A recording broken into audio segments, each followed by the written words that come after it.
Hello everyone, and tonight, we begin with the horrifying idea that your morning shower routine would have offended half the gods of the ancient world.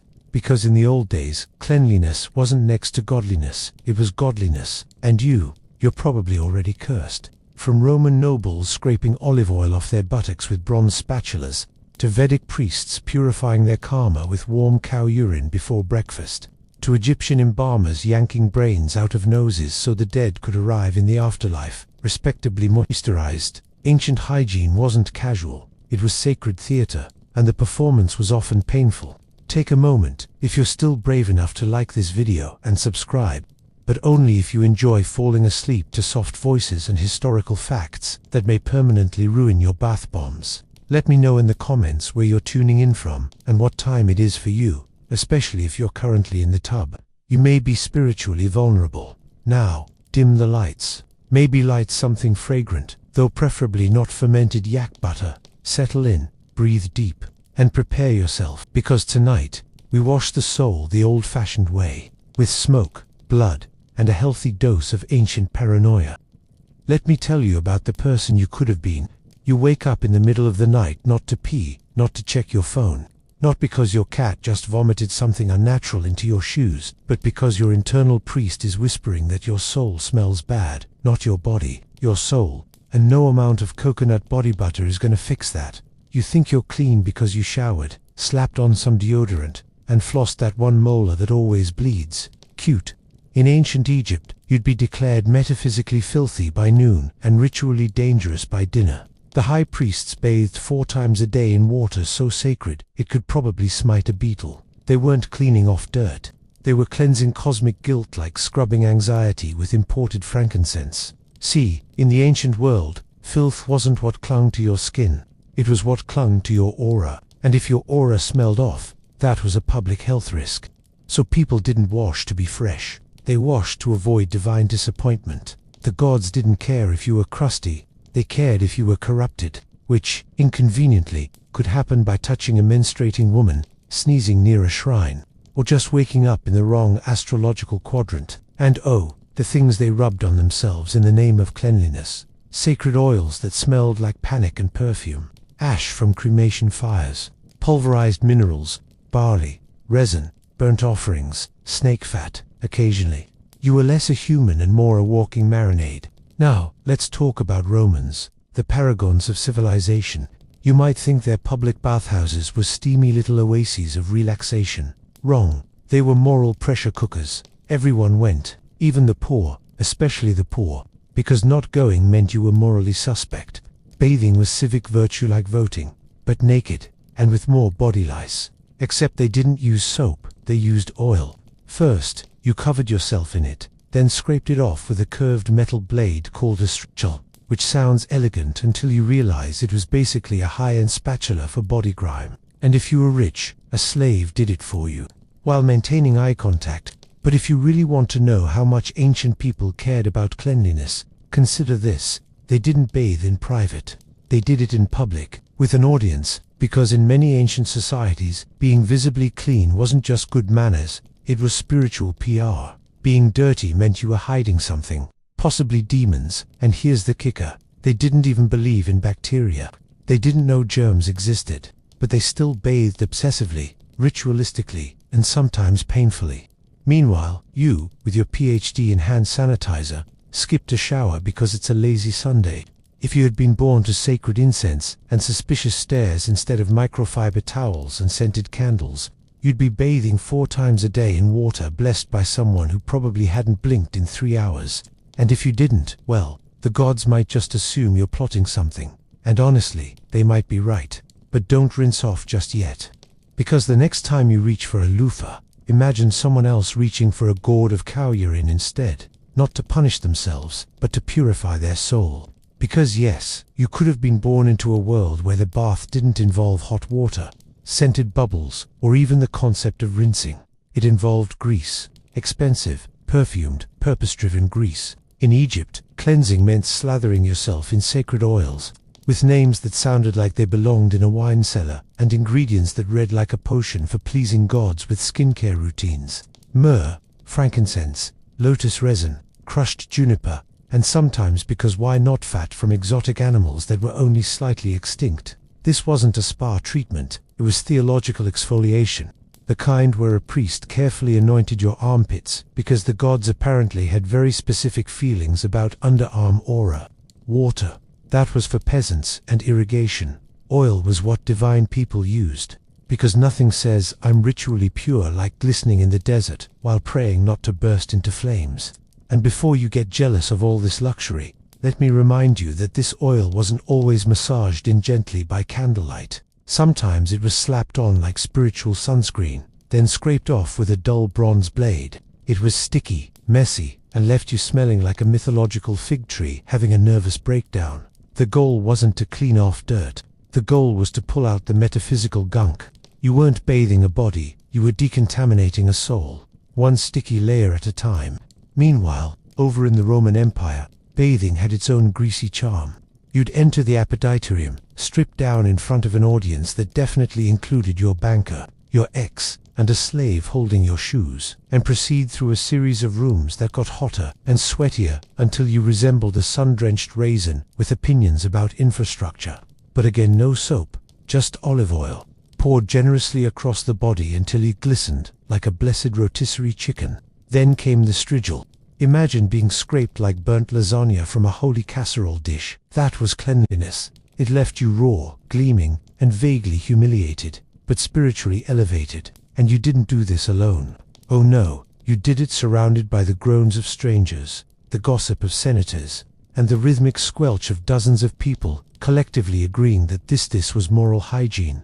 It was communal, it was political, and it was deeply, profoundly oily. And you can barely handle the residue from a lotion bottle without wiping your hands on your pants. You think coconut oil is slippery. The ancients would have laughed, then handed you a jug of warmed goose fat and pointed you toward the moon temple. But don't towel off yet, because what they used to anoint, they also used to burn. And what came after oil was smoke, thick, sacred, and ready to cling to your lungs like invisible armor.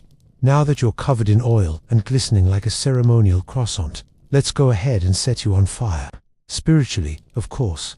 You see, in many parts of the ancient world, real hygiene didn't begin with water.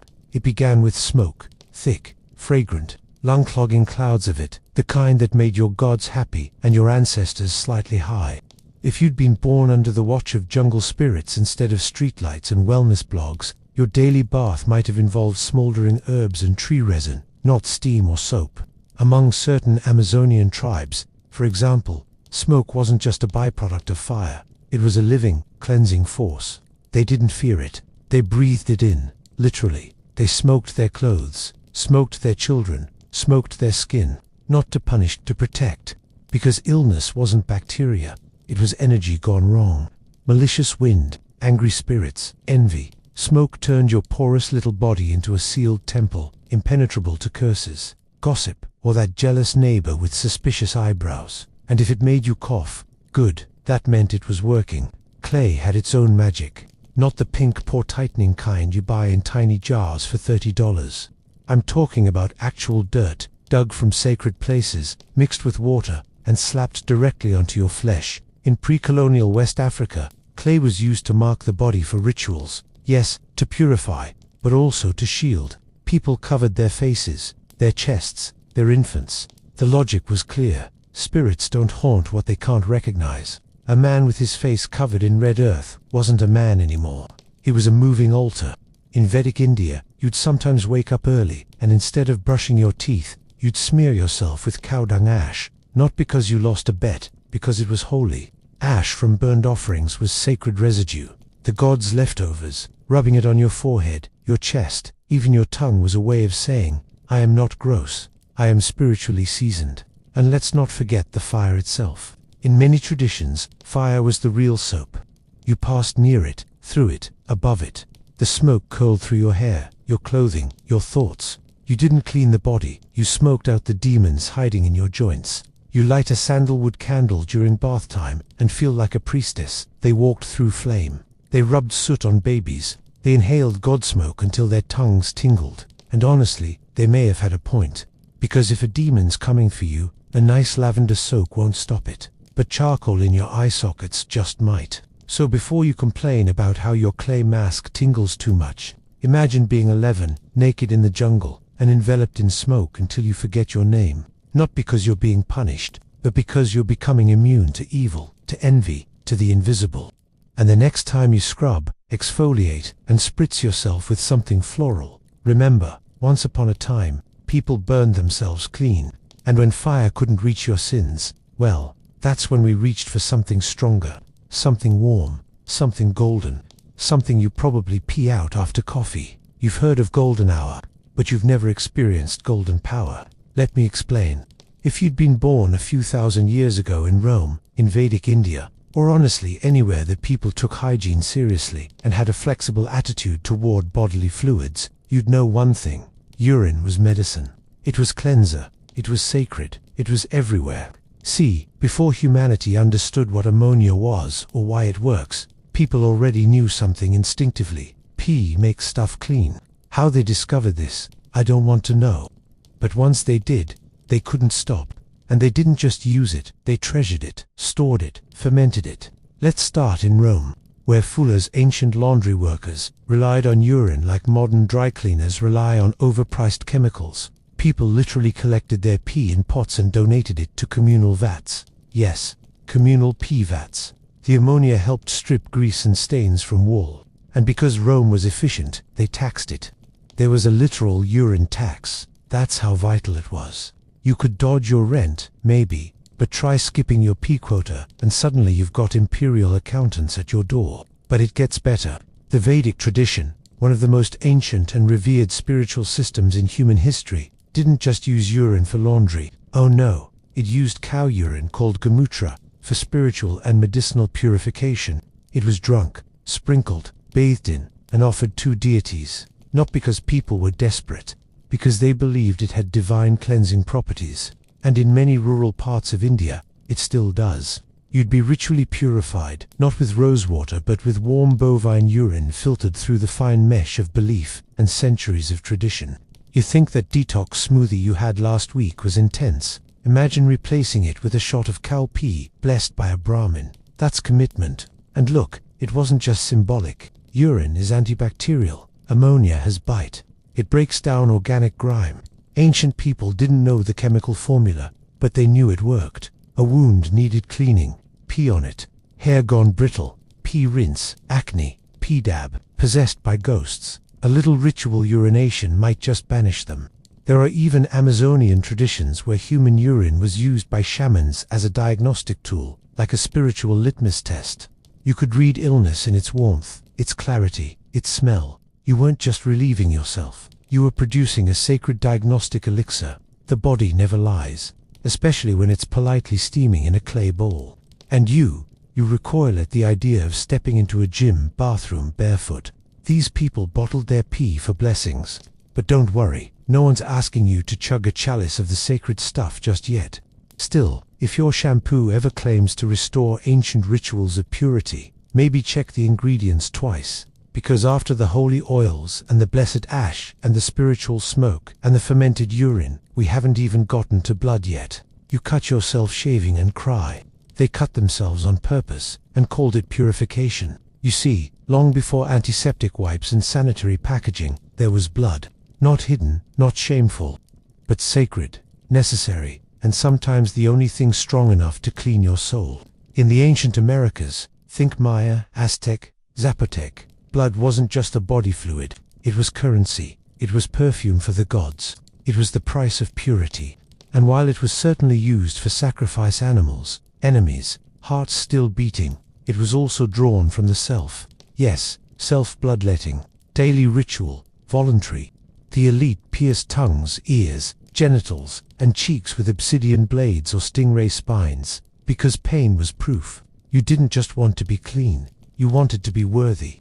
And nothing made you more worthy than bleeding on the temple steps before breakfast. For the Maya, royal bloodletting wasn't just for hygiene or humility, it was a cosmic necessity. The king bled to feed the gods and to maintain the fabric of the universe. Imagine that. Your cuticles grow in a little rough, and suddenly it's time to thread a rope of thorns through your tongue. Not for drama, for balance. Matt, but with more screaming.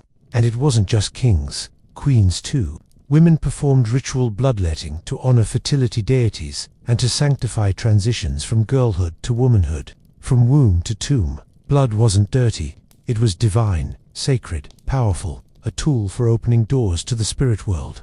You think your sage smudge is powerful? They opened cosmic portals with their femoral artery. Elsewhere, in parts of Africa and the Middle East, blood was used to mark sacred spaces or protect the newly born. Sacrificial blood smeared on doorways, poured into the earth, anointed on foreheads. It was a boundary, a line between the clean and the cursed. And if that sounds unsettling, remember, this wasn't gore. This was ritual. This was art. In ancient Mesopotamia, new temples were consecrated with the blood of a ram.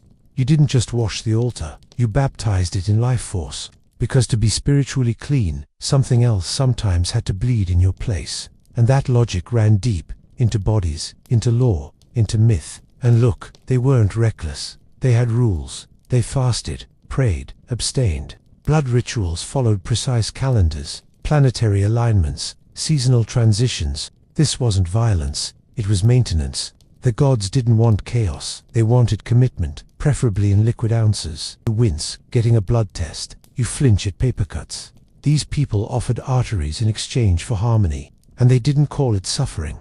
They called it sacred hygiene, a way to reset the body, calm the gods, and sterilize the soul. But don't wash your hands just yet, because as much as blood purified, it also polluted. And the truly unclean weren't allowed near water, oil, or altars at all. Because here's the twist. In many ancient societies, the dirtiest people weren't the ones who hadn't bathed, they were the ones who weren't allowed to. If you were bleeding, birthing, dying, menstruating, or just touched someone who did, congratulations, you were now ritually unclean. And no, a quick dip in the river wouldn't cut it. In fact, you weren't even allowed near the river, or the temple, or other people. You were spiritually radioactive, quarantined not for contagion, but for cosmic contagion. In ancient Israelite law, spelled out in Leviticus with all the subtlety of a divine restraining order, anyone who encountered a corpse, a bodily fluid, or a mildew outbreak was declared tamai, impure, not sinful, not evil, just temporarily incompatible with sacred space. Like wearing boots in a yoga studio, but the boots are bleeding and the yoga studio is on fire. There were rules. You had to wait a certain number of days. You had to bring a dove, or two. You had to wash, but only after your impurity expired, not before. Jumping the gun meant spiritual fraud. You couldn't fake lean your way back into favor. In Zoroastrian Persia, impurity was taken to apocalyptic extremes. Touching a dead body made you nasa, ritually dangerous. Corpses were considered so polluting that they couldn't even be buried. They were left on towers of silence to be picked clean by vultures.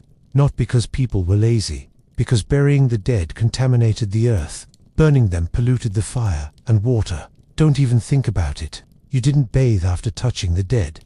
You purified yourself through prayer, time, and a ritual cleansing known as Barashanam, which involved 9 nights, 9 washes, and of course, a priest supervising every rinse like a moral lifeguard. And then there were the Vedic Hindus, who had a hierarchy of purity so detailed it made modern etiquette look like chaos. Cow touch, clean corpse touch, unclean. Menstruation, definitely unclean. So unclean, in fact, that women were often secluded during their cycles, forbidden from cooking, praying, or entering holy spaces. You couldn't bathe in the Ganges while menstruating, because even sacred water had boundaries, and it didn't want yours breached. But it wasn't just about bodies. Impure thoughts, impure speech, even being in the presence of someone impure could mark you by association. Spiritual splash damage, if you will. That meant your status wasn't under your control. Someone else's death, sin, or cycle could knock you off the purity ladder. And the only fix was ritual. Not just authorized bathing, often at a precise hour, under a specific moon phase, with ingredients that had been blessed and priced like black market incense. And the irony, the most impure were often the most human. Birth givers, caretakers, grievers, people who loved and lost and leaked a little along the way. You'd be impure by lunchtime, but the system worked both ways. If you weren't clean, you couldn't enter the temple. But if you were too clean, too sacred, too close to the gods, you weren't exactly allowed to mingle either. Cleanliness, it turns out, wasn't a scale. It was a caste system, and at the top of that system, purity became power. Social order disguised as spiritual hygiene. So let's climb that ladder now, straight into the hierarchy of sacred soap. There's clean, and then there's untouchably clean. And no, that's not a metaphor. In ancient societies, cleanliness wasn't just about ritual or health. It was a social operating system, one that told you exactly who you were allowed to touch, marry, sit beside, or even breathe next to. In Vedic India, this idea was developed into an art form. The caste system wasn't just about birth or job.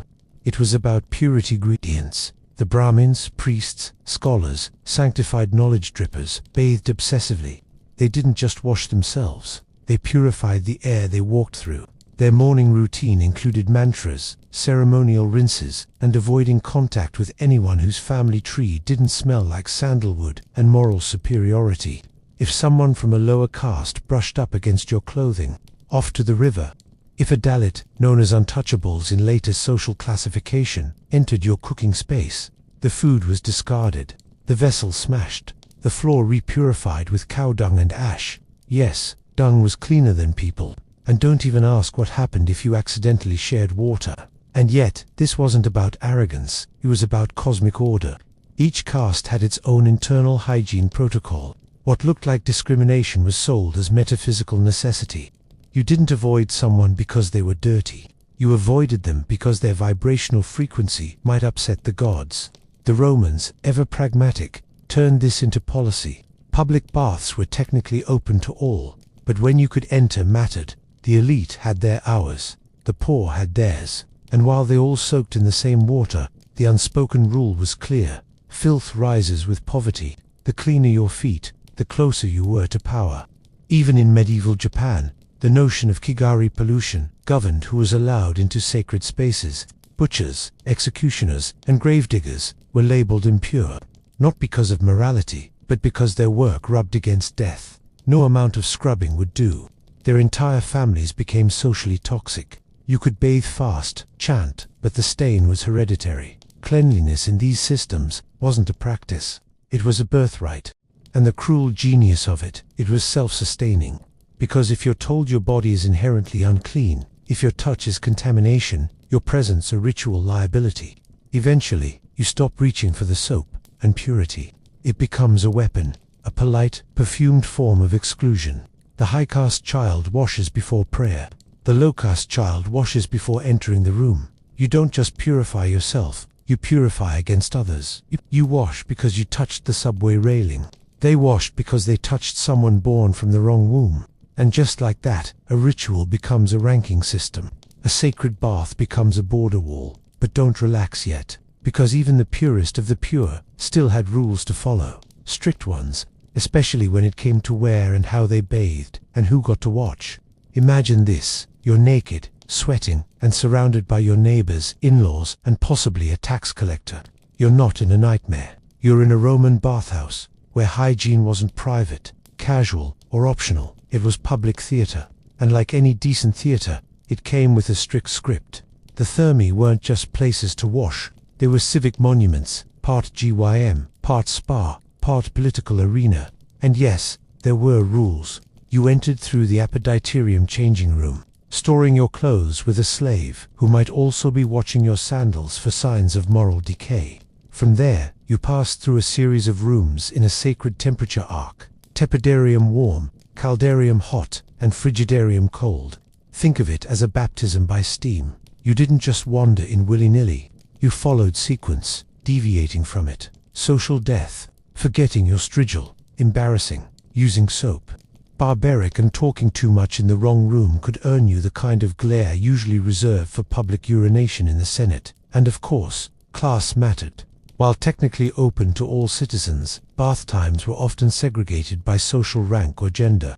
Some emperors banned mixed gender bathing altogether, while others, like Caracolla, simply didn't care, as long as the gods got their incense and the marble stayed polished. But this wasn't unique to Rome. Ottoman hammams, for example, were architectural prayers made of steam. You weren't just bathing, you were undergoing a spiritual reset. You sat on hot stone, were scrubbed by a stranger wielding something between a towel and a cheese grater, and emerged red, slippery, and socially cleansed. There were etiquette guides. You brought your own towel. You didn't splash. You didn't stare.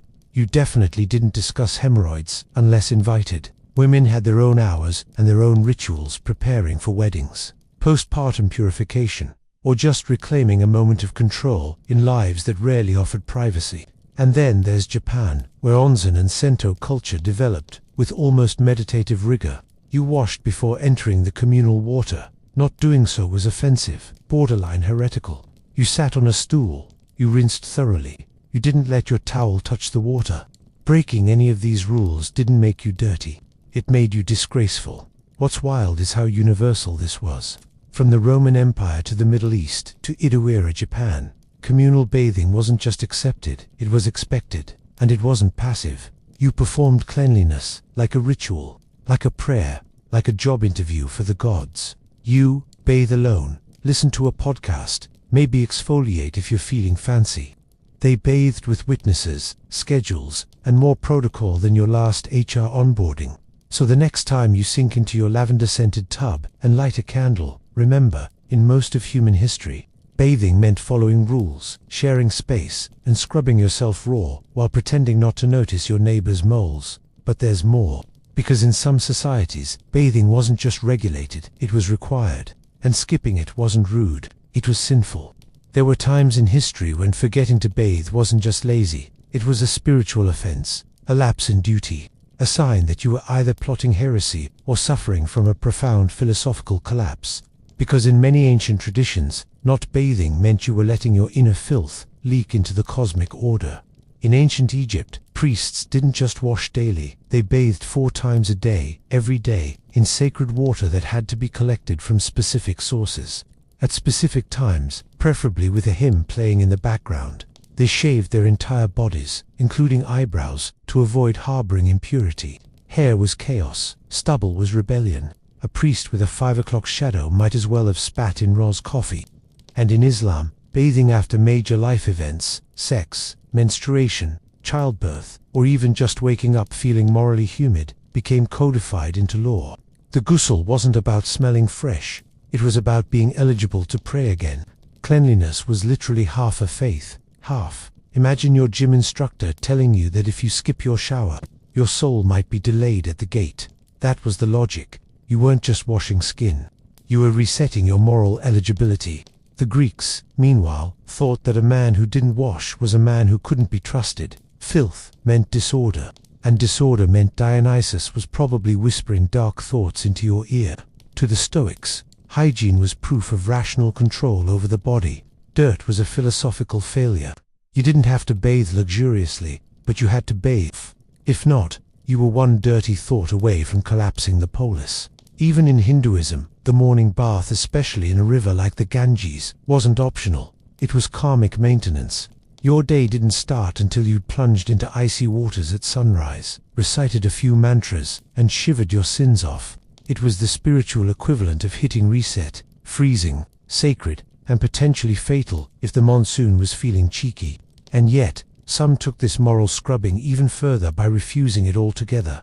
Christian ascetics, for example, often rejected bathing entirely, not because they hated cleanliness, but because they feared vanity. To be dirty was to be humble. To stink was to signal detachment from the world. If your armpits didn't offend at least 3 people, were you even saved? Saints were praised for smelling like suffering. And when your feet rotted off in your sandals, that was just further proof that your soul was on fire. The cleaner you looked, the more suspect you became. Bathing meant you cared, and caring meant you weren't ready to die to yourself. And yes, that logic made sense to someone, so it went both ways. In some places, you had to wash to prove you belonged. In others, you had to stink to prove you'd transcended. In both, hygiene was surveillance by the gods, your neighbors, or the flies. You think skipping a shower is a quirky self-care boundary. They thought it was a theological crisis, but one thing remained constant. Whether bathing was sacred or suspicious, one thing you never did was treat water like a convenience, because water was a god. You've probably been in a shower where the water pressure was divine and the temperature was perfect, and you thought, this must be what the gods feel like. Well, to ancient people, you weren't just using water, you were asking permission, because water wasn't a utility. It was a being, a force, a presence, sometimes a god, sometimes a goddess, sometimes the nervous system of the entire universe. You didn't turn it on, you entered its realm. Start with the Ganges in Hindu belief. The river itself descended from the heavens, a goddess called Ganga, who fell from the sky with such force that only the god Shiva could catch her in his hair. And when she touches you, she purifies, she erases sin, she realigns your soul. But only if she's in the mood. Pollution, disrespect, bad karma, these don't just ruin the vibe, they offend her. The river may continue to flow, but she withholds her blessing. You might still get wet, but you won't get clean. In ancient Egypt, the Nile wasn't just a source of life, it was a divine artery. Bathing in it wasn't merely refreshing, it was political. It reaffirmed your place in the cosmic order. Pharaohs bathed ritually before ceremonies, not because they were grimy, but because they needed the Nile's approval. And if the river flooded too much, or too little, someone was getting blamed for spiritual misconduct. Probably you. The Greeks had entire nymphs living in springs, lakes, and fountains. And these weren't gentle Disney nymphs. They could curse, seduce, or straight up drown you. You didn't just barge into their waters like a modern tourist at a hotel pool. You offered, you prayed, you asked not to be turned into a tragic myth. The water was clear, cold, and vengeful. Among Amazonian tribes, rivers were thresholds. They weren't just physical boundaries, they were spiritual filters. Shamans would cleanse themselves before ceremonies by sitting in the current, eyes closed, letting the water strip away the invisible. Illness, envy, bad dreams, all were washed off, like barnacles from a boat, and you didn't piss upstream. Not for environmental reasons, because that would be peeing on a spirit. And it wasn't all gentle flow. In Zoroastrianism, water Aban was one of the 6 holy elements, alongside fire and truth. You didn't just wash in it, you protected it. You didn't spit, bleed, or dump corpses into it. Doing so was sinful. Like shouting at a high priest while covered in chicken blood. You kept your impurity far from water, because the water was watching. You brush your teeth with tap water while scrolling through memes. They approached rivers like they were shrines with currents. Water was sacred, moody, morally alert. It forgave, but it also recorded. Step in with respect, and you were cleansed. Step in careless, and you were marked. But even if you got permission to enter the water, the ritual wasn't over. Because after the bath, there was still the body. And the body, you see, had its own rituals. Once you'd been allowed to bathe in water that may or may not have been divine, you weren't done. Not even close. Because the body itself had to be curated, smoothed, shaved, softened, painted, scented, not to seduce, not to impress, but to signal something much more serious. You were pure, controlled, and acceptable to the gods. Let's begin with the ancient Egyptians, who took hair removal to metaphysical extremes. Priests, royals, even upper-class children had their bodies completely shaved. Eyebrows, heads, armpits, pubic regions, all gone. Why? Because hair was disorder. Hair was animal. Hair trapped dust, sweat, and sin. The smoother you were, the more pleasing you were to both Ra and your embalmer. And this wasn't done delicately. Bronze, razors, tweezers, sometimes sticky resin mixtures that were yanked off with the precision of a bored temple servant. You didn't scream, because screaming was spiritually inelegant. You just exhaled through your nose and offered your stubble to eternity. In India, the Vedas prescribed cleansing rituals that included skin treatments with turmeric, ash, and oils, not for glow, but for purification. Brides weren't pampered, they were sanctified. The famous Haldi ceremony wasn't just for beauty, it was a spiritual armor, coating the skin in a layer of sacred spice believed to protect, bless, and cleanse before crossing life thresholds. Meanwhile, the Romans were scrubbing themselves with pumice stones, often laced with vinegar or oil. Their gold, smooth, glowing exterior that reflected inner discipline. Slaves might do the scrubbing. Nobles might pretend it wasn't painful. But under the marble baths and the perfumes, everyone was exfoliating like their soul depended on it, because, in their minds, it probably did. In Japan, the practice of bathing extended into meticulous grooming. Sumo wrestlers, for instance, were ritually cleaned and oiled before matches, not just to look good, but to be spiritually sealed. Smooth skin repelled bad spirits. Sticky skin absorbed blessings. And don't get started on the nail trimming ceremonies performed by monks. That's right, nail trimming ceremonies. because even your cuticles had karma. And all of this was done in silence, reverence, precision. No bubbly jazz playlists, no overpriced serums named after constellations. Just discipline, ritual, and the occasional blade of bronze held far too close to your inner thigh. You exfoliate twice a week and feel virtuous. They exfoliated before entering a temple, before seeing their families, before being mummified. They didn't moisturize to avoid dryness. They moisturized to prove they were not spiritually decomposing. But beauty wasn't the goal. Integrity was. The belief that the outer body mirrored the inner state. And if your skin was rough, if your hair was wild, if your scent was unfiltered, you were broadcasting chaos. And as we know, chaos breeds illness, and illness that was rarely just physical. In ancient societies, you didn't get sick because you touched a dirty doorknob or stood too close to Chad, who sneezed in the market. You got sick because something, somewhere, had gone spiritually sideways. Disease wasn't caused, it was deserved. To fall ill was to raise suspicion, not of germs, but of guilt. In ancient Mesopotamia, the first symptom of illness wasn't a fever, it was a priest knocking on your door with a tablet and a theory. Maybe you offended a god, maybe your neighbor cursed you, maybe your third cousin forgot to make an offering at the wrong equinox. The diagnosis was less virus and more your aura looks like it made Enlil cry. And treatments. Oh, they were inventive. You might get washed with sacred water, but not before being rubbed down with ashes from a burned goat spleen, or wrapped in protective amulets made from copper and words. Words were medicine. So were ritual incantations, whispered while flicking water, waving smoke, or making vaguely threatening gestures toward the horizon. In Vedic India, disease could come from karma, imbalance, or exposure to impurity, and purification was the antidote. You didn't pop a pill, you bathed in cow urine. You rubbed sacred ash on your chest. You recited mantras while drinking clarified butter, infused with blessed herbs and questionable side effects. Illness meant that your body was no longer aligned with RTA cosmic truth, and hygiene was how you recalibrated. Among the Aztec and Maya, illness was often interpreted as an invasion, not of bacteria, but of spirits, evil winds, demonic forces, ancestors with grievances. A healer might diagnose your stomachache as the result of stepping over the wrong insect at the wrong hour. Treatment included smoke baths, bloodletting, and a lengthy negotiation with the invisible. In China, traditional medicine saw disease as the disruption of harmony between yin and yang, heaven and earth, self and society. Hygiene wasn't cleanliness, it was order. Doctors were philosophers. Acupuncture was architecture.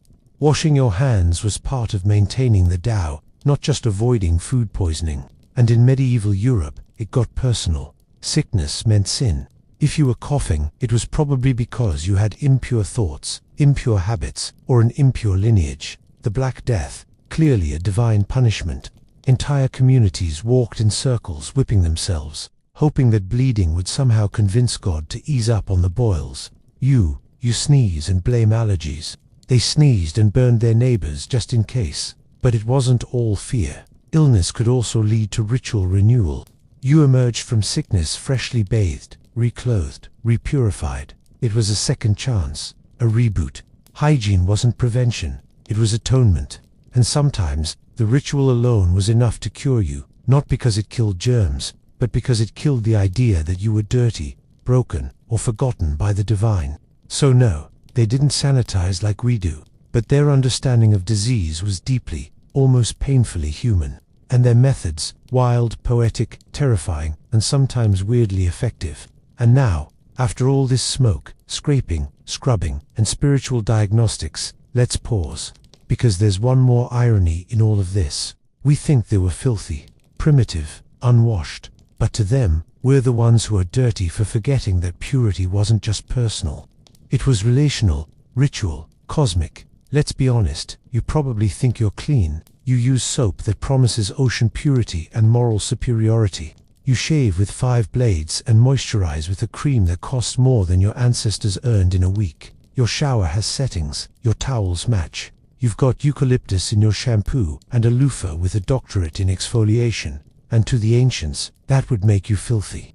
You see, we think cleanliness is about removal. Remove the sweat, the oil, the germs, the smell. Get down to the pristine, frictionless version of the human body.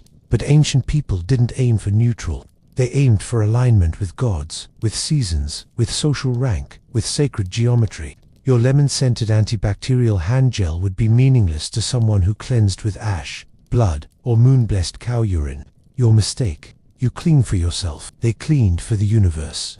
Let's take your private bathroom.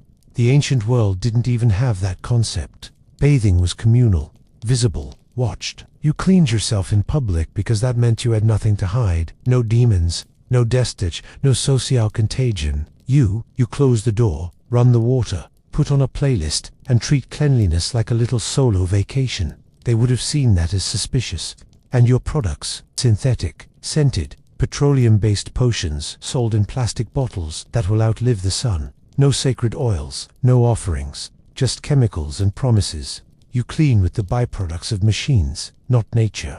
You exfoliate because TikTok said so, not because the moon entered Virgo and the priestess told you to strip.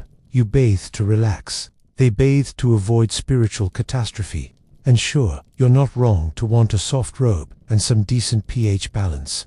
But our obsession with sanitized surfaces would have looked like necromancy to the ancient priesthood. You boiled the germs. They boiled the aura. You feared dirt. They feared disorder. Even the idea of germ theory would have felt simplistic. They weren't stupid. They knew filth could kill. But they didn't believe death came from particles. It came from transgressions. Hygiene wasn't about staying alive. It was about staying in favor. You rinse and repeat. They fasted. They bled. They waited for the stars to align before washing their hair. So before you giggle at the idea of urine rinses or bloodletting, remember, your soap is made by machines. Their soap was made by ritual, community, terror, and theology. You think you're above it, but your skincare routine still has rules, hierarchies, and offerings, just with better lighting and less chanting. And here's the real punchline. In trying to clean ourselves so much, so often, so aggressively, we may have lost the thing they were actually trying to preserve. Not just the body, but the connection between the body, the earth, and whatever divine thing they believed was watching. Let's be honest, you probably think you're clean. You use soap that promises ocean purity and moral superiority. You shave with 5 blades and moisturize with a cream that cost more than your ancestors earned in a week. Your shower has settings, your towels match. You've got eucalyptus in your shampoo and a loofah with a doctorate in exfoliation. And to the ancients, that would make you filthy. You see, we think cleanliness is about removal. Remove the sweat, the oil, the germs, the smell. Get down to the pristine, frictionless version of the human body. But ancient people didn't aim for neutral. They aimed for alignment with gods, with seasons, with social rank, with sacred geometry. Your lemon-scented antibacterial hand gel would be meaningless to someone who cleansed with ash, blood, or moon-blessed cow urine. Your mistake. You cleaned for yourself. They cleaned for the universe. Let's take your private bathroom. The ancient world didn't even have that concept. Bathing was communal, visible, watched. You cleaned yourself in public because that meant you had nothing to hide. No demons, no death touch, no social contagion. You close the door, run the water, put on a playlist, and treat cleanliness like a little solo vacation. They would have seen that as suspicious. And your products, synthetic, scented petroleum-based potions, sold in plastic bottles that will outlive the sun. No sacred oils, no offerings, just chemicals and promises. You clean with the byproducts of machines, not nature. You exfoliate because TikTok said so, not because the moon entered Virgo and the priestess told you to strip. You bathe to relax. They bathed to avoid spiritual catastrophe. And sure, you're not wrong to want a soft robe and some decent pH balance. But our obsession with sanitized surfaces would have looked like necromancy to the ancient priesthood. You boiled the germs. They boiled the aura. You feared dirt.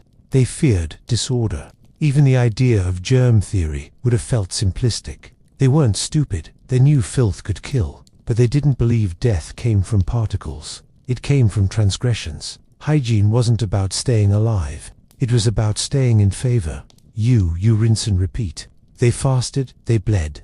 They waited for the stars to align before washing their hair. So before you giggle at the idea of urine rinses or bloodletting, remember, your soap is made by machines. Their soap was made by ritual, community, terror, and theology. You think you're above it, but your skincare routine still has rules, hierarchies, and offerings, just with better lighting and less chanting. And here's the real punchline. In trying to clean ourselves so much, so often, so aggressively, we may have lost the thing they were actually trying to preserve. Not just the body, but the connection between the body, the earth, and whatever divine thing they believed was watching. The moment you died in the ancient world, people didn't panic. They prepared, quietly, quickly, reverently, and with an alarming number of towels. Because whatever soul you had was now hovering impatiently, waiting to see if your body would be clean enough for eternity. In ancient Egypt, they didn't bury you dirty. They embalmed you into immortality. Your corpse was washed in Nile water, shaved, and rubbed with sacred oils, not out of sentiment, but strategy. The cleaner the body, the easier the soul's passage. The embalmer wasn't a mortician. He was your last therapist, and he removed your brain through the nose with a hook, not because it was unsanitary, but because you wouldn't be needing rational thought in the afterlife. Each organ was washed, blessed, and placed in jars guarded by animal-headed deities. Your skin was massaged with resin, then wrapped in layer after layer of linen, each incantation sealed and wrinkle-free. You were mummified not to preserve your body, but to make it recognizable to the gods. Clean, stiff, sacred, like a bureaucratic passport photo, but eternal. In Greece and Rome, death was a family affair. The body was washed by the women of the household, dressed in white, anointed with perfumes, and laid out for public viewing, not bathing the dead. A social disgrace, a metaphysical hazard. You were judged not just by how you lived, but by how quickly your relatives scrubbed your armpits after dying. In Zoroastrian Persia, they took things even further. Water and earth were too sacred to be tainted by the dead, so corpses were laid out in towers of silence, where birds stripped the flesh clean. Not a horror show, a hygiene ritual. The bones, once sun-bleached and purified, were collected and placed in ossuaries. No infection, no impurity, just a clean, exposed end. Among many Amazonian tribes, the dead were bathed in herbal smoke, painted with sacred dyes, and wrapped in woven mats. The smell wasn't masked, it was transformed. The body wasn't hidden from the living. It was introduced to the spirit world, like a guest being presented at a royal court. Cleanliness wasn't cosmetic. It was a sign of respect for the spirit leaving and for the world it was entering. In Hindu rites, the body is bathed by close family, the hair combed, the eyes gently closed. Then it's wrapped in fresh cloth and laid on a pyre, feet facing south. Fire is the purifier, ash the proof. What remains is gathered, then scattered into sacred rivers, not to dispose, but to complete. And you'll be lucky if someone wipes your phone browser before calling the funeral home. Because modern death hygiene, it's efficient, it's clean, it's sanitized. But it's lost the reverence, the belief that cleansing a body is more than presentation, that it's passage work, that the dead deserve a final bath, not because they'll rise again, but because someone, somewhere, might still be watching. The ancients, they believed that what you did to the body in death echoed across time, space, and spirit. They cleaned you so you wouldn't wander, so you wouldn't come back offended, so you wouldn't stay in the afterlife with unresolved dirt, because being clean wasn't just a ritual, it was an offering. And now, after all this sacred soap and holy scrubbing, you'd think the cycle ends, but not quite yet. You walk into your bathroom, you light a candle, you queue up your playlist, you open your artisanal soap, the one with bergamot, sea salt, and emotional support. You think you're about to bathe, but to the ancients, you're just wet and uninitiated. Because in the world they built full of gods, omens, and people watching your bathing habits like they were moral report cards, cleanliness wasn't a choice. It was currency, it was caste, it was how you proved you were human, divine, or at least not possessed by something with fangs and a grudge, and survival. That wasn't about being sanitary. It was about knowing when to bathe, where to bathe, what to bathe with, and who might die if you used the wrong clay. You don't just stroll into a sacred river. You negotiate. You don't just wash a corpse. You conduct a farewell ritual between worlds. You don't just exfoliate. You atone. With pumice, oil, smoke, and the unnerving presence of an elderly relative who's reciting something in a language the air still remembers. Even your intentions had to be clean. Were you washing for health, for beauty, for lust? Wrong reasons. Try again.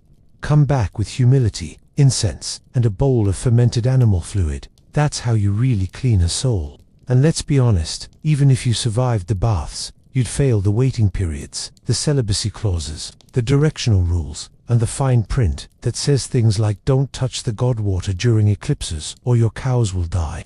You'd forget, you'd slip, you'd sneeze near the sacred goat, and just like that, you'd be ritually untouchable until next harvest, because for ancient people, dirt wasn't dirt. It was a signal, a warning, a message from the gods that someone, probably you, had let something invisible slip through the cracks. And all this time, you thought they were dirty. You thought oil baths and urine rinses and public nudity and corpse scrubbing was proof of a world that didn't understand hygiene. But they did. They just understood it differently, as something terrifying, beautiful, social, ceremonial, political, cosmic. And now, here you are, clutching your shampoo bottle, whispering to your reflection, maybe for the first time, a little unsure whether you're actually clean, spiritually speaking, of course. Because the truth is, you wouldn't survive ancient hygiene, but more importantly, it wouldn't survive you.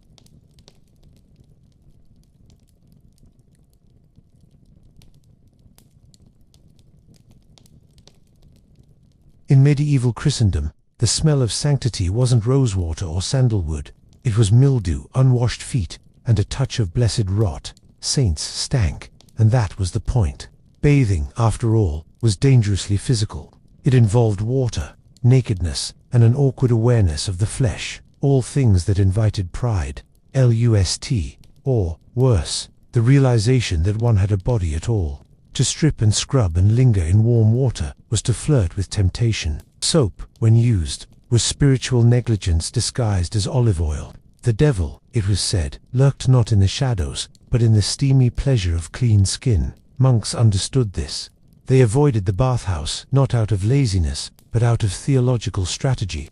A clean body, they feared, was a porous one, open to vanity, open to sin. Better to remain sealed. There were exceptions, of course.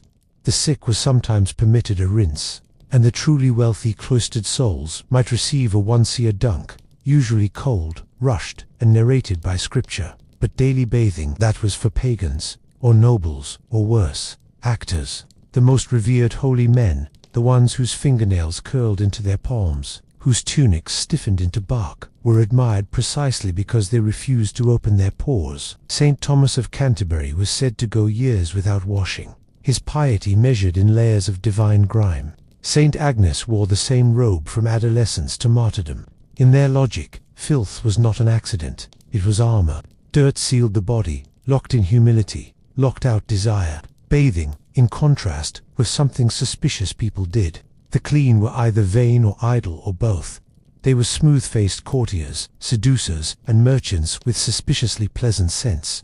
Public baths, once tolerated by early Christians in imitation of Roman custom, became spiritual red zones, places where the unclothed mingled with the ungodly, where nudity invited both disease and damnation. The church was clear. Water could cleanse sin, yes, but only once, at baptism. Anything beyond that was indulgent repetition.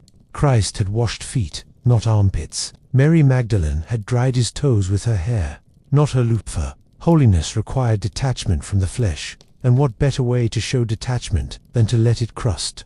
Even architecture complied. Monasteries were built with latrines, yes, but their bathhouses, when they existed, were austere and poorly heated, often tucked away like confessions too impure to voice aloud. And in winter, they froze. Water turned to ice, and the faithful rejoiced. Cold was a blessing. It kept the body numb and the soul focused. The fewer baths a monk took, the more likely he was to be canonized. Eventually, the logic hardened into doctrine. The cleaner the skin, the dirtier the soul. And so they let the dirt pile up like penance, layer after layer, until they became relics of their own refusal. Still, not everyone agreed. Outside the monasteries, another kind of fear was growing, one tied not to sin, but to sickness, a different kind of impurity, not moral, but medical. And when plague crept through the cities like an invisible fog, many turned to sweat, not soap, as salvation. During plague years, the body wasn't seen as a vessel. It was a wall, a membrane, a battleground of invisible war. and every pore, every open follicle or damp armpit was a potential entry point for death. To sweat was to defend. To bathe was to surrender. The logic wasn't hygienic, it was humoral. In medieval medicine, health depended on balance, heat, moisture, bile, blood. A sudden chill, a mysterious draught, or the wrong breeze at sunset could unravel the whole system. And bathing, with its warmth and moisture and full body exposure, disrupted everything. It opened up the skin, it widened the pores, it made the body receptive, and in a world without microscopes, receptivity meant vulnerability. When the Black Death arrived in Europe in the mid-14th century, it didn't just empty villages, it shattered trust in water.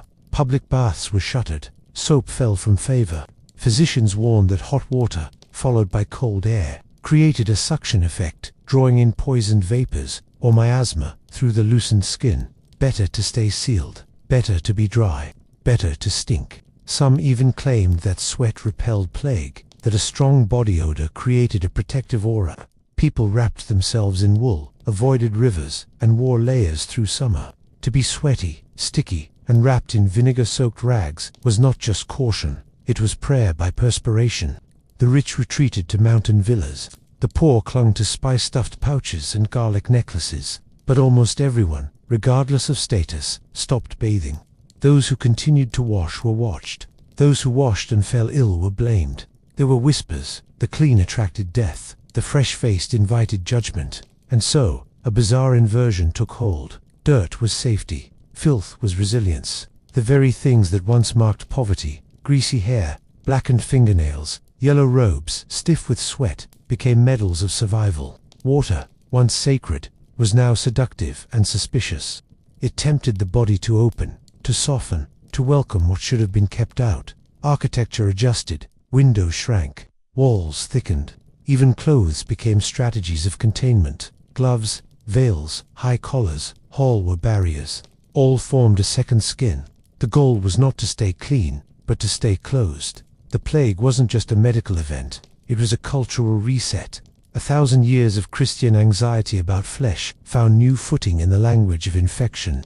The devil no longer knocked through temptation, he floated in on a breeze and slipped through your skin. Of course, people still feared sin, but increasingly, it was disease that signaled divine displeasure. Not lust, not pride, but wetness. And as that fear deepened, the filthiest people began to seem the safest. Soon, to be called clean wasn't a compliment. It was a warning, and yet, even filth had limits. Because as the bathhouse doors rotted shut, and the sacred oils went rancid on forgotten shelves, something else began to rise. The figure of the holy unwashed. The one whose smell could stun, whose grime became legend. A different kind of saint. Holiness, in the medieval imagination, rarely smelled like roses. More often, it smelled like wool soaked in sweat and a touch of long-soured goat milk. Dirt, when worn with conviction, could be sacred, and some of the most admired saints wore nothing else. These weren't just poor people without access to water. These were ascetics, mystics, canonized stink bombs who saw washing not just as temptation, but as betrayal. To clean the skin was to polish the cage. What mattered was the soul, and the soul thrived in neglect. Take Saint Agnes of Montepulciano, known not for her cleanliness but for her refusal to engage in it. Or Saint Thomas Becket, who wore a hair shirt under his robes, the medieval equivalent of a cactus corset, and allowed the vermin within it to feast on his sanctified flesh. The lice, he said, were companions in humility. He gave them names. Then there's Saint Simeon Stylites, who lived for decades atop a pillar in the Syrian desert. Not only did he never bathe, he never even came down. Covered in sores, dust, and divine intent, he became a monument to sacred immobility. Pilgrims would travel for days just to smell him. They considered it a kind of miraculous exposure. To weep in his presence was healing. To vomit from the stench, that, too, was blessed. These saints didn't avoid water out of ignorance. They refused it, purposely, devoutly. Their filth was not accident, it was armor against vanity, protest against worldliness, and in some cases, an invitation to decay before death could take them. To where dirt was, to announce that one had nothing left to offer the world, and that was the entire point. The body was not a temple, it was a burden, a meat sack filled with distractions, and if it stank, so much the better. It reminded everyone nearby not to get too attached. Hagiographies, the official biographies of saints, are full of passive-aggressive admiration for these hygiene rebels. She abstained from bathing for many years, remaining always in the sweet odor of sanctity, one text claims, without acknowledging the oxymoron. Another praises a monk for his earthy humility, a phrase that almost certainly meant he hadn't changed his robes since the last plague. But these weren't just personal decisions, they were public statements. The Church elevated these figures as reminders. Cleanliness was not next to godliness. Godliness came from the soil, from ashes, from wounds, from the kind of filth that marked one as unreachable by earthly desire. And in a world where bathing had become dangerous, even heretical, these saints offered an alternative path, one where the less you washed, the closer you came to heaven. It was martyrdom by mildew, piety with a crust. Still, not all filth was holy, because outside the cloisters, another kind of dirt was forming, the accidental kind, the crowded kind, the urban kind, and their cleanliness wasn't a temptation or a vanity. It was a class marker, a privilege, and those with the least of it had the most to fear. When plague swept through medieval Europe, it didn't knock, it flooded in, breathless and everywhere, like smoke under a door. It devoured families, towns, entire provinces, and left survivors squinting at the sky, wondering who had sinned, and what soap had to do with it. Bathing, they decided, was part of the problem. The logic, if you can call it that, went something like this. Hot water opened the skin. Open skin invited air. And the air, poor, corrupted, city air was full of plague. The body's pores, previously unthreatening little heat vents, suddenly became gateways to doom. To bathe during a plague wave was to peel back your protection and stand bare before a malevolent atmosphere, naked, wet, and begging for infection. Doctors warned against it. Clergy repeated it. Municipalities closed bathhouses, not because people were filthy, but because they were too clean. The freshly scrubbed became suspect. The damp-skinned were dangerously naive. Instead, sweat was praised. To sweat meant the body was purging toxins. It was heat fighting evil. It was divine exertion. Those who reeked of onions, ale, and panic were seen as protected by prayer, by biology, by sheer olfactory force. You could almost smell the sanctity. Herbs were stuffed into collars. Furs were worn year-round. Wool was wrapped tightly against the skin, trapping every drop of protective perspiration. People sealed their windows, stopped shaving, and began carrying posies, not to smell good, but to mask the foulness of others. Breathing became a moral hazard, proximity a negotiation. Everyone was a potential plague vector, especially the washed and bathhouses. Once places of community, gossip, and a bit of light moral decay became scapegoats. The steamy air, the mingling bodies, the slippery stone floors, they were now whispered to be dens of death. Some were burned, others simply rotted. Those who continued to use them did so quietly, or not at all. And yet, people still died, the clean and the unwashed alike. But fear is not a patient teacher, and few questioned the new gospel of grime. The fewer baths one took, the more serious one seemed. Cleanliness had become a gamble, and most weren't willing to bet their last breath on lavender soap. Oddly, the avoidance of water created its own rituals. Protective oils were rubbed into the skin without washing first. Clothes were changed less, but blessed more. Linen soaked in vinegar was stuffed into nostrils. Sinners fasted, prayed, and refused even to rinse the blood from their hands if they thought their suffering might buy a little mercy. And while bodies piled up, the logic calcified. The plague didn't fear cleanliness, it exploited it. Water wasn't healing, it was exposure, and the safest skin was sealed tight under layers of wool, dirt, and spiritual paranoia. But there was another dimension to this fear, not just about disease or death, but about what lurked in the water itself. Rivers weren't just wet, they were alive, and not always friendly. To stand at the edge of a river in the ancient world was to approach a threshold, a place where the physical and the spiritual blurred. Water wasn't just a substance, it was a crossing, between realms, between states, between safety and the unknown. And bathing, that wasn't just cleansing, it was exposure. In folklore from Britain to the Balkans, rivers were believed to house spirits, not the kind that brought peace, but the kind that dragged you under. The Slavic Rozolki, the Celtic Kelpie, the ghostly women in white who lured bathers into the current and never let them surface again. Lakes weren't serene. They were moody, anthropomorphic bodies that could turn against you without warning. Step in on the wrong day, at the wrong time, with the wrong thoughts, and you might not come back whole. Even springs, those trickling symbols of purity, came with conditions. In parts of medieval France, holy wells required offerings, coins, ribbons, bits of bread. One didn't just take water. One negotiated. You bathed with permission. You washed while whispering. Not for fun, not for freshness, but to bargain with what slept beneath the surface. In early Christian Europe, baptismal fonts were seen as controlled danger. The church had to consecrate the water, bind it, bless it, tame it, because water on its own was unpredictable. Without ritual control, it could carry sin, disease, demons, or ancestral trauma. It flowed through cemeteries. It remembered things. Even something as mundane as a well could become spiritually charged.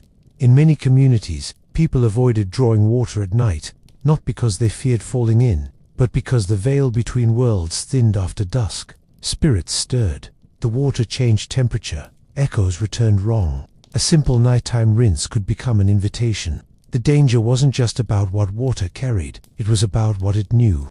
People whispered that stagnant ponds heard secrets, that rivers grew jealous, that if you wept near a spring, it would remember the shape of your grief and repeat it back later, as illness, as accident, as bad luck soaked through the bones.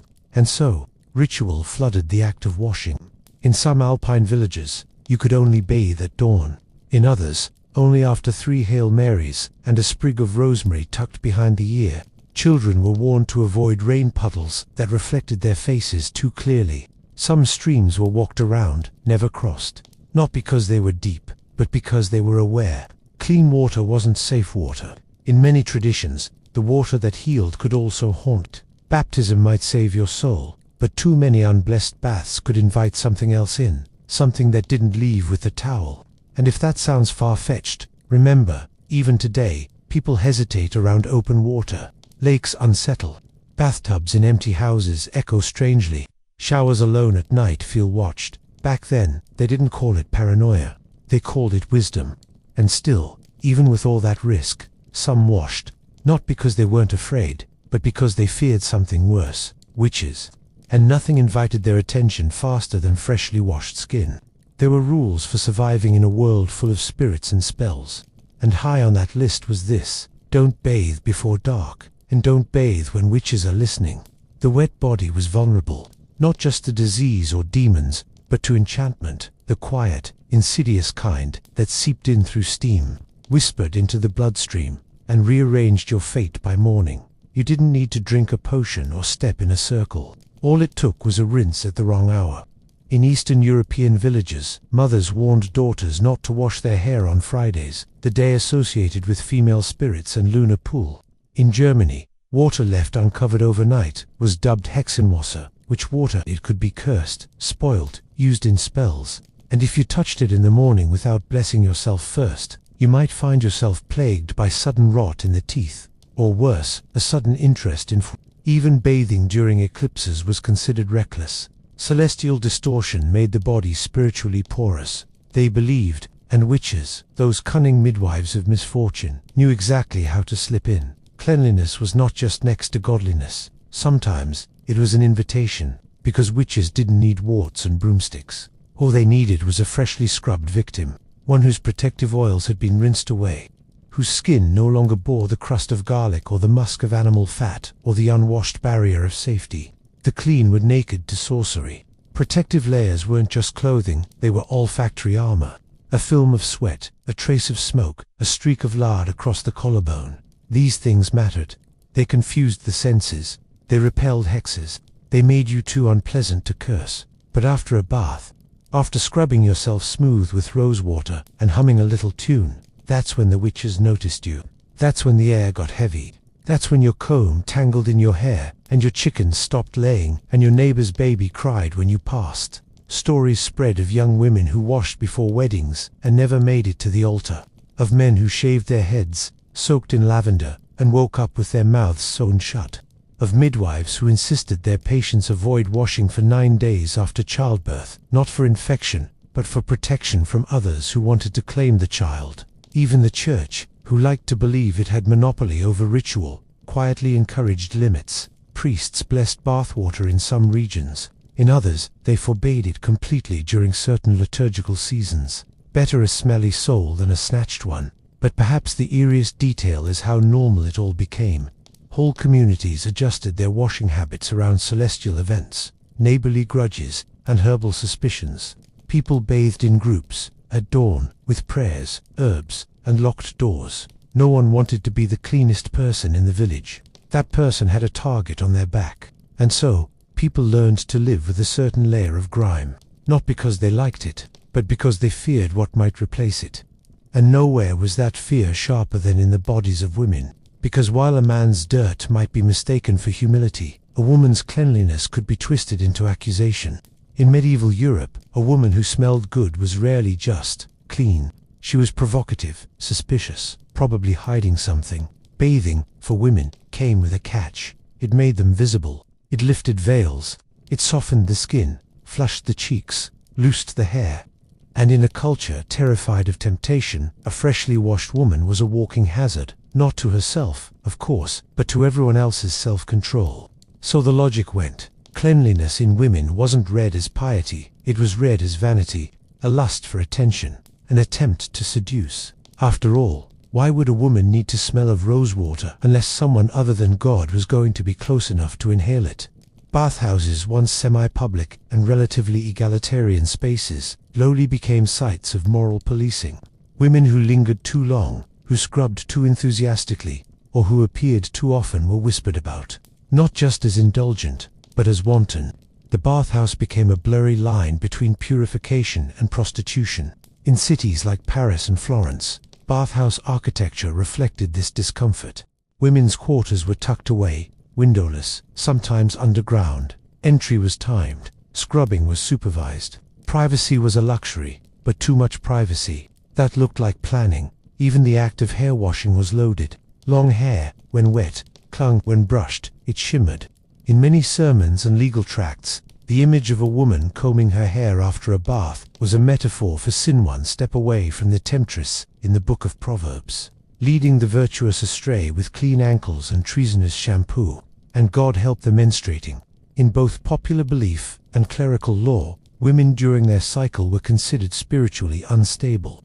Bathing during this time was frowned upon, sometimes forbidden, not because it might cleanse them but because it might activate something. An open pore, a warm bath, a swelling monad them together, and who knew what kind of demon could slip in through the blood?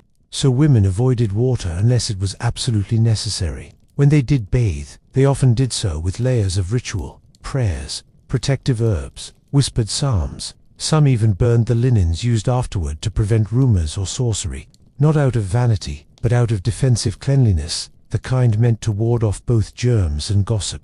And yet, paradoxically, women were also held responsible for keeping others clean. They washed the clothes, the babies, the elderly, the sick. Their hands were expected to purify.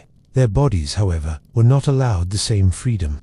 It was a balance only women were expected to manage, to be clean enough to serve, but not so clean as to seduce, to be fresh, but not fragrant, to bathe, but not shine, to smell of bread and smoke and virtue not roses, not oils, not temptation. And nowhere was that balance more precarious than in the moments after death, when women performed the final washing of the body and risked becoming contaminated by the soul itself. In many traditional societies, death didn't end at the last breath. It lingered in the bones, in the linens, in the bathwater. And the final washing of the body was a sacred, precarious rite, hovering somewhere between care, control, and containment. It was mostly women who did this work. Midwives in reverse, guiding the body out of life instead of into it. They entered quietly, with bowls, cloths, herbs, prayers, and an unspoken understanding that this could go wrong, because the body wasn't just dead, it was charged. In medieval Europe, there was a fear that the soul didn't leave instantly. It hung around, confused, grieving, or just not ready to go. And the act of washing the body might dislodge it. Too soon, and you risked pushing it into limbo. Too late, and it might cling to you. Washers covered their heads. They muttered psalms under their breath. Some refused to speak at all. If a washer slipped, dropped a limb, or touched her own face afterward, that was bad luck, possibly an omen.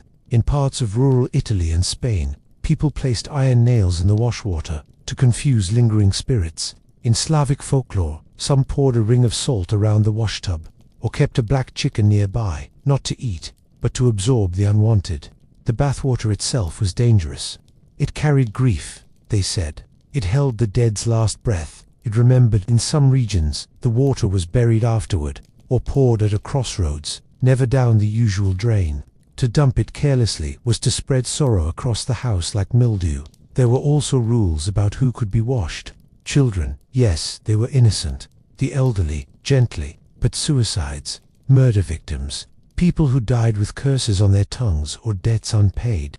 Those had to be washed with extra herbs, extra prayers, and sometimes with gloves, or not at all. If the body twitched during washing, and it did, sometimes it wasn't explained away as rigor mortis. It was seen as unfinished business, a sign that the washer had touched something they shouldn't have. Some believed that if you cried while washing the dead, your tears could bind you to the spirit. Others said it was worse to feel nothing, that apathy could invite haunting. A good washer wasn't just skilled, she was emotionally calibrated, reverent, composed, but never too soft. And afterward, she didn't go straight home. She walked a different path. She burned her clothes. She slept with garlic under the bed, or iron scissors beneath her pillow, just in case. Because death, when washed, didn't always wash away. Sometimes it stuck in the hands, in the dreams, in the small spaces under the fingernails. But if she didn't wash the body, who would? If she didn't sing the prayers, who'd guide the spirit out? The risk was real, but so was the duty. And this logic that filth can be sacred, and cleansing can be dangerous, didn't just apply to death. It seeped into the very theology of what dirt meant. There was a time when being covered in dirt wasn't just a matter of circumstance. It was a spiritual strategy, a declaration, a shield. Dirt, in many medieval and early modern worldviews, was not a sign of laziness or neglect. It was a protection, a talisman, a statement to God, to neighbors, and to whatever unseen things might be drifting about after midnight, whispering in corners and sneaking through cracks. In ascetic Christian traditions, especially among desert fathers and medieval mystics, dirt was the armor of humility. Saints like Simeon Stylites and Mary of Egypt didn't just avoid baths, they wore their filth like robes. Their skin cracked, their hair matted, and the smell, according to some hagiographies, could part a crowd like the hand of the Lord. And that wasn't an insult, that was virtue. To be clean was to be comfortable, and to be comfortable was to be complacent, proud, soft. Dirt showed suffering. It proved detachment from vanity. It marked the body as occupied by higher things, prayer, fasting, ecstatic visions. Angels weren't picky about hygiene. Devils, on the other hand, loved a clean surface. It made for a better mirror. In popular belief, dirt didn't just block vanity, it repelled evil. A child with a streak of mud across the face was harder to hex. A pilgrim dusted in road grime was invisible to temptation. It's no accident that ashes were used in blessings, that soil was poured into graves, that people marked themselves with dirt on holy days. Filth wasn't filth. It was a spiritual texture, a layer between the self and seduction. Even in architecture, this principle held. The walls of shrines and holy caves were sometimes left unpainted, unswept, alive with dust, because beauty polished is beauty exposed, and exposure, as we've seen, was dangerous. Monks in certain orders were forbidden to wash more than once or twice a year. Some wore the same robe until it fell apart, and when pilgrims met these men, they didn't recoil, they knelt, because in this logic, the dirtier the soul's vessel, the cleaner the soul must be. But this sacred grime had rules. It had to be honest. The filth of toil, fasting, penance, that was fine. The dirt of laziness or indulgence, that was decay, not devotion. There was a moral hierarchy to mud, and for women, as always, the line was razor thin. Too clean, she was a temptress. Too dirty, she was a witch. The right kind of filth had to be carefully curated, visible, but not offensive, smudged, but not smeared, holy, but never uncivilized. Even today, echoes of this thinking remain. Ash Wednesday, mud in folk healing. The idea that being too clean is somehow sterile, unnatural, or suspicious. Dirt still clings, not just to the body, but to the imagination. It carries memory, meaning, a sort of sacred resistance to erasure. And in a world where purity could get you cursed, possessed, or accused, some learned to resist in the only way they could, by wearing the earth itself like armor. But eventually, that resistance hardened into something even more powerful, a quiet kind of protest, against beauty, against power, against being seen. And in this protest, not bathing became political. There are moments in history when refusing to wash became more than superstition. It became resistance, against control, against expectation, against the soft tyranny of soap. In the rigid world of medieval monasticism, stench was solidarity. Monks of the stricter orders, the Carthusians, the Cistercians, didn't just avoid bathing to please God. They did it to reject Rome, to reject wealth, to reject the perfumed silken version of Christianity they believed had gone soft. Their bodies were battlegrounds, hair uncut, skin unwashed, robes stiff with wear. To bathe, they believed, was to surrender to the senses, to flirt with temptation. And temptation, especially the kind that smelled like lilacs, was the first step toward corruption. And this wasn't just religious, it was economic. In cities where public bathhouses became symbols of civic pride, think Paris, Vienna, even early Istanbul, to avoid them was to remove yourself from commerce, from gossip, from surveillance. Because bathhouses weren't just for cleaning, they were for networking, for watching, for keeping bodies visible and obedient. To smell, then, was to opt out, and the stench spoke volumes. A beggar who hadn't bathed in months wasn't just poor, he was invisible to bureaucracy. Untaxed, unregistered, unspoken for. A woman who refused to scrub herself before marriage might be dismissed as mad or dangerous, because the unwashed were unpredictable, and unpredictability was a threat. There were also those who turned stench into strategy. In the folk traditions of plague years, some peasants rubbed themselves with vinegar, ash, and tar, not just for protection, but to make themselves too repulsive for the demons of illness to touch. If spirits fed on vanity, then humility reeked, and it was working. Even rebels, centuries later, understood the power of filth. Some early anarchists adopted intentional squalor as protest, dirty clothes, greasy hair, unshaved faces, as a visible rejection of bourgeois hygiene. To be clean was to comply, to stink was to disagree, and we mustn't forget the mystics, those strange figures in the margins of Christendom and Islam, the desert-swelling mad saints and holy fools who wore chains, ate nothing but scraps, and hadn't bathed since their visions began. They were feared, respected, sometimes even worshipped. Their scent preceded them, literal charisma. In each case, the decision not to bathe wasn't laziness. It was liturgical. It carried meaning, a theology of flesh, wrapped in crust, robed in defiance. And as odd as it sounds, this resistance lingers.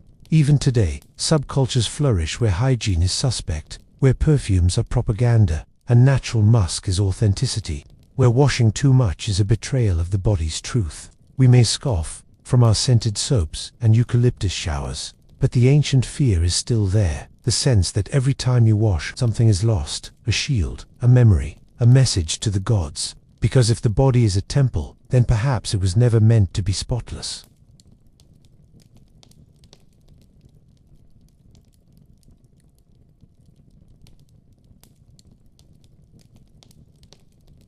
No wound, no scream, no final breath, and yet the blood came, not from war, not from punishment, but from within, regular as the moon, red as the soil, and utterly inexplicable to the men who built temples, wrote laws, and nervously avoided eye contact with the women whose thighs bore the mystery. Before blood belonged to sacrifice or empire, it belonged to women, and long before biology had a name for it, menstruation hovered somewhere between miracle and malediction. The earliest humans didn't understand it. Of course, they didn't have charts, pills, or pastel-colored commercials, but they noticed things, that it came with the moon, that it meant birth, or at least the chance of it, and that once it stopped, the world tended to grow quieter around a woman. In some of the earliest surviving myths, menstruation wasn't an accident of anatomy. It was divine punishment, or divine inheritance. In Mesopotamian lore, Inanna, the goddess of love, war, and possibly over-accessorizing, descended into the underworld and returned stained with power and blood. In the Vedas, menstrual blood was linked to Indra's guilt, a bodily curse passed to women as the price for slaying a cosmic demon, which, to be fair, is a bit much. Yet for all the guilt and cosmic blame-shifting, there was also reverence. In Neolithic societies, red ochre was used to decorate burial sites, especially for women. The color was sacred, maybe menstrual, maybe maternal. No one wrote it down, of course. But you don't paint the bones of your dead in something that doesn't matter. The paradox of the bleeding woman became one of the oldest running themes in the human psyche. In some cultures, she was dangerous, unpredictable, impure, a walking contagion. In others, she was powerful, untouchable, closer to the gods than any priest with incense. The same blood that kept her out of the temple might, in another context, make her an oracle. And in many places, she was both a sacred threat. Among some indigenous groups of North America, menstruating women were placed in separate lodges, not out of punishment, but protection for themselves and for others. It wasn't that she was dirty, it was that she was lit up, electrified. To touch her food, her bed, her breath was to short-circuit the balance of things. Better to give her space, and maybe don't make direct eye contact, just in case. Even the metaphors couldn't decide. Menstrual blood was called the moon's water, the curse, the flower, the devil's wine, womb tears, and occasionally, God's ink. Depending on who you asked, it could ruin crops, heal diseases, summon storms, or drive men mad, sometimes all in the same paragraph. And the fear was never really about the blood, it was about what it meant. That something was happening inside a body that no man could fully control, imitate, or explain. A cycle older than scripture, a rhythm that didn't ask permission. Eventually, as writing replaced myth and priests replaced storytellers, this ambiguous awe hardened into rules, and blood, once sacred, became a stain. The temple gates narrowed, the laws multiplied, and the woman who bled was told she was unclean. But she wasn't sent away entirely. No, sometimes she was set aside, placed in a hut, a shadow space at the edge of the village, to do her bleeding in peace or exile, depending on who was telling the story. And that space, that hut, that red tent, would become its own world. Sometimes feared, sometimes honored, but always watched. It's a peculiar thing, when religions try to manage the divine by calling it dirty. And menstrual blood, to ancient legal minds, was the kind of holy they couldn't handle, too raw, too fluid, too unasked for, so they did what all bureaucracies do when faced with mystery. They wrote rules. In Leviticus, tucked between goat offerings and mildew inspections, lies the declaration that a menstruating woman is ritually unclean for 7 days. Anything she touches is also unclean. Anyone who touches her is unclean. Her bed becomes a kind of toxic altar.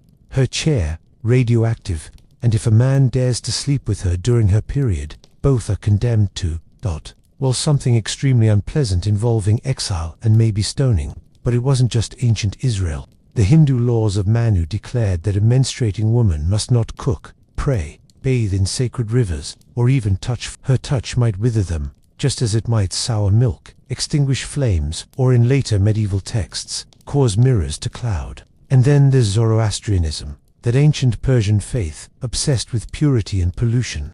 There, a menstruating woman was considered temporarily possessed by a form of spiritual filth, called nasu. Special isolation rooms were built, dashtans complete with separate dishes, separate tools, and ritual fire altars stationed far, far away. It wasn't hatred, it was containment. Her blood could defile sacred fire, the purest symbol of divine order.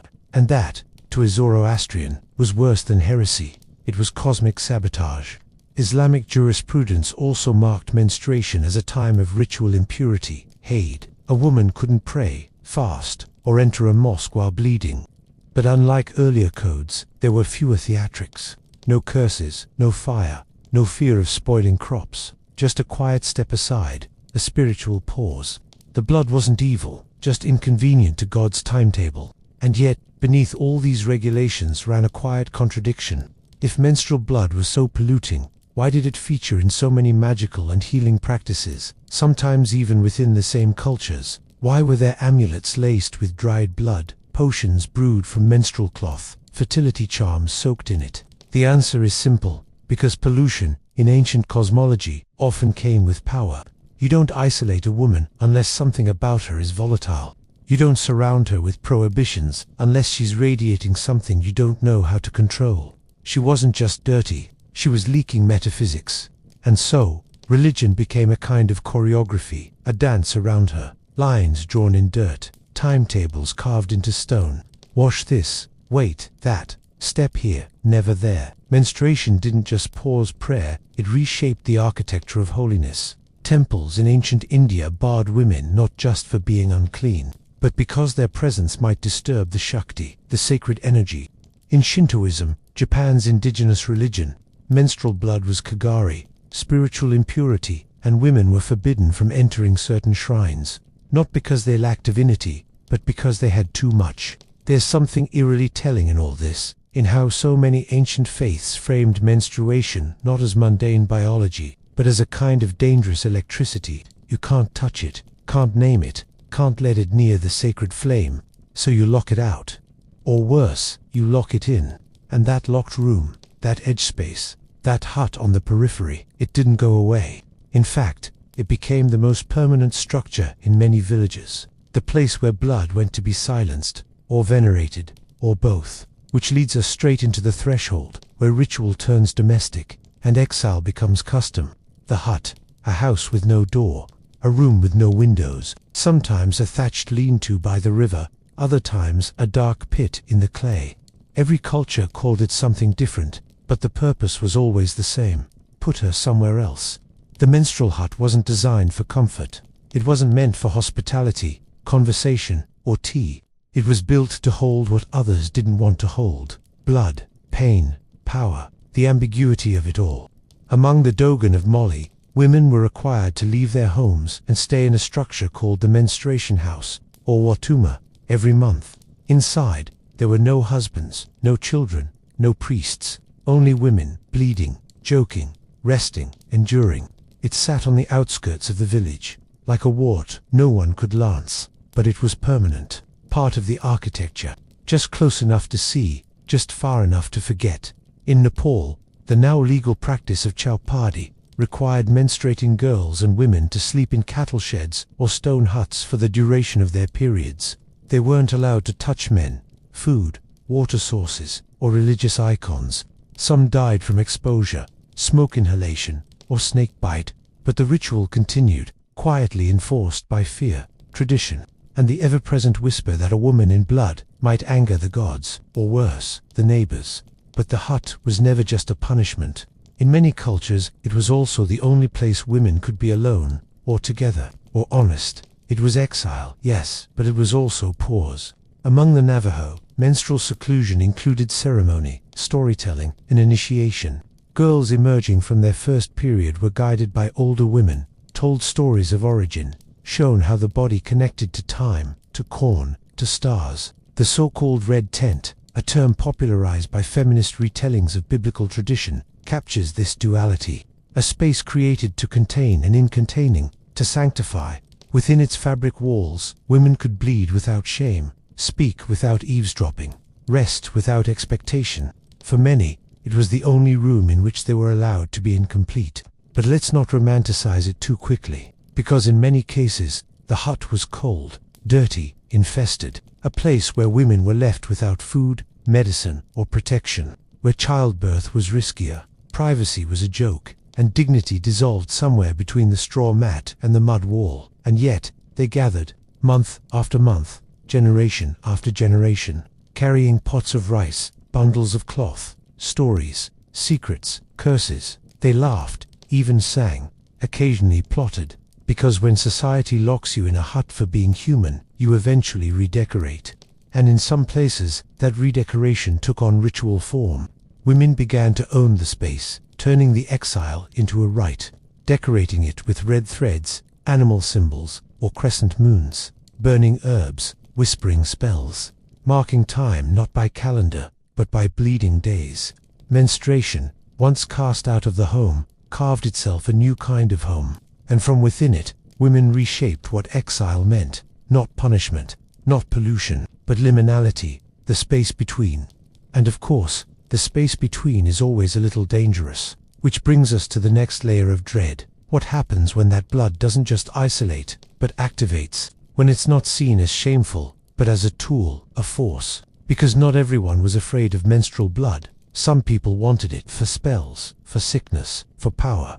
In the shadowed corners of every village, there was always someone who knew where to find it. Tucked into a cloth, caught on moss, mixed with wine, hidden under a floorboard, smeared on the threshold of a rival's door. Menstrual blood, ancient, personal, and potent, was the uranium of folk magic, and depending on who you asked, it could do everything from binding a lover to destroying an enemy's crops. Because if it came from a body that could bleed without dying, then it wasn't just fluid, it was proof of mystery. In early modern Europe, medical texts and witch-hunting manuals alike catalogued the dangers of the monthly flow. A woman could use her blood to poison beer, sour milk, cause leprosy, or at the very least give you a splitting headache. Midwives were watched closely. Old women with red-stained linens could be accused of witchcraft. Even speaking too fondly of one's cycle was enough to raise suspicion. If you seemed too comfortable with your blood, people assumed you were hiding something, probably a hex. And it wasn't just Europe. In West African traditions, menstrual blood was sometimes collected during ceremonies as part of healing or fertility rituals, a symbolic offering of the cycle's raw force. Some believed it carried ancestral memory. Others thought it could protect against evil spirits, provided you knew how to ask politely and didn't mind where it had been stored. Among certain Amazonian tribes, shamans referred to menstruating women as spiritually charged, and their blood as a form of energetic release, not to be used lightly, certainly not to be wasted. In some places, it was believed that even stepping over menstrual cloth could rob a man of his strength, or his voice, or his luck. And in the deep corners of folk medicine, especially among enslaved and indigenous communities who had to preserve healing knowledge in secret, menstrual blood became an unwritten pharmacopoeia, mixed with roots, bark, saliva, sweat, and memory. It healed where colonial doctors failed. It was smeared on dolls, slipped into pockets, buried under doorways, stirred into broth, not as violence but as control. Because that's what this was always about. Control. Over the body, over others, over life's messiest transitions, birth, death, love, revenge. Blood was sacred because it reminded everyone that power didn't have to wear a crown. Sometimes it wore cotton rags and walked barefoot. And so, men built rules. Priests declared pollution. Governments wrote hygiene codes. Science called it waste. But under every law, every ritual, every flushed toilet, someone was still saving it, still stirring it, still believing in it. Because fear has a funny way of preserving power, especially the kind of power you pretend doesn't exist. And all this fear, the souring of wine, the trembling of crops, the trembling of husbands eventually led to stricter measures. If blood could curse, then it certainly didn't belong near the gods. And if a woman could hex your goats by sitting on a stool, she definitely shouldn't be leading prayer. Which takes us to the next room in this house of discomfort, the sacred spaces, where women, especially bleeding women, were asked to stay outside. No matter how many gods a culture could juggle, one rule seemed to echo across them all. A menstruating woman does not belong near the sacred. Not on the steps, not in the inner chambers, not even in the shadow of the shrine. Not because she wasn't divine, but because she was too close to something bigger. And that kind of proximity made people nervous. In ancient Judaism, the temple in Jerusalem had strict zones. Menstruating women were barred from its most sacred courts. The nida, or separated woman, was not to enter until she had completed her period, counted 7 clean days, and immersed herself in a mikveh, a ritual bath. Until then, her touch could defile holy scrolls, sacred foods, or even a rabbi's sleeve. It wasn't hate, it was ritual contamination. Think of it as a cosmic sneeze, invisible, unavoidable, and somehow always your fault. The Hindu tradition followed suit with a few more flourishes. In many temples, especially in southern India, women are still forbidden to enter while menstruating. Signs at temple gates announce it plainly, as if it were a dress code. In some places, even non-menstruating women of reproductive age are discouraged from visiting, just in case. The underlying belief that a menstruating woman's energy, or Shakti, could disrupt the purity of the space or offend the deity, especially male gods who apparently had very delicate spiritual immune systems. In Shintoism, the ancient religion of Japan, menstruation was seen as Kagari impurity. Shrines employed Miko female attendants who were expected to abstain from shrine duties during their period. Some were even dismissed if they menstruated too much, as if the blood flow were a sign of spiritual instability. Not sign, per se, but something like static in the sacred radio frequency. And yet, these same systems often relied on women for their ritual labor, cooking temple food, maintaining purity codes, managing domestic altars. It was a spiritual paradox. Women were vital to the sacred economy, but only when sterile. Once the bleeding began, the job description vanished, as if the gods said, "Thank you, but please return when you're less, powerful." Even Christianity, with its obsession with blood of a different kind, carried echoes of this avoidance. Early church canons debated whether menstruating women should receive communion. Some bishops warned against it. Others insisted that spiritual grace trumped uterine tides. But across Europe, whispered folk beliefs persisted that a menstruating woman in a church could rot the wood, dull the icons, or attract demons that had gotten bored of hanging around wells. And while modern practices have softened, some temples now welcome all women, and some churches no longer keep a mental calendar of who might be bleeding. The architectural memory remains. Rules written in dust still linger in stone. Women approach sacred spaces knowing, sometimes without being told, that there is a threshold, a line they're expected not to cross, or at least not bleed on. But some cultures didn't stop at exclusion. They decided that if a woman's blood was too potent for the temple, then her entire presence might be too much for the weather, the livestock, the household objects, or the future harvest. And so they began to blame menstruation, not just for spiritual contamination, but for physical destruction. Which brings us to the next great European talent. Hysteria, in the form of housekeeping, and a little thing called the fertile witch. There was a time when a woman's body was considered so unstable, so prone to leakage and moral collapse, that people thought her very presence could wilt flowers, tarnish mirrors, and sour beer. Not metaphorically, literally. In medieval and early modern Europe, menstrual blood was more than a taboo. It was a suspected agent of chaos. Entire communities believed that if a bleeding woman walked past a vineyard, the wine would turn bitter. If she looked at a beehive, the honey would curdle. If she handled bacon, it wouldn't cure. And if she dared to touch dough, that dough would remain stubbornly unleavened, as if yeast itself was offended. Naturally, none of this was based on observation. It was based on fear disguised as rural chemistry. Menstrual blood had already been labeled spiritually impure by the church, but here, in peasant gardens and merchant kitchens, it transformed into something far more dangerous, a bioweapon. And so, women who bled too freely, or too often, or too confidently, became suspect. Especially older women, widows, healers, those whose blood was assumed to carry extra decades of power. These weren't just menstruating women. These were witches. The infamous Malleus Maleficarum, the 15th century witch-hunting manual, written by two German inquisitors who, frankly, needed to go outside and touch grass, devoted long, anxious pages to the dangers of female sexuality and fluids. According to them, menstrual blood could be used in love potions, curses, demonic pacts, and all manner of livestock-related sabotage. In their view, it wasn't just waste, it was evidence. If a woman was caught with red-stained cloth, that wasn't laundry, that was sorcery.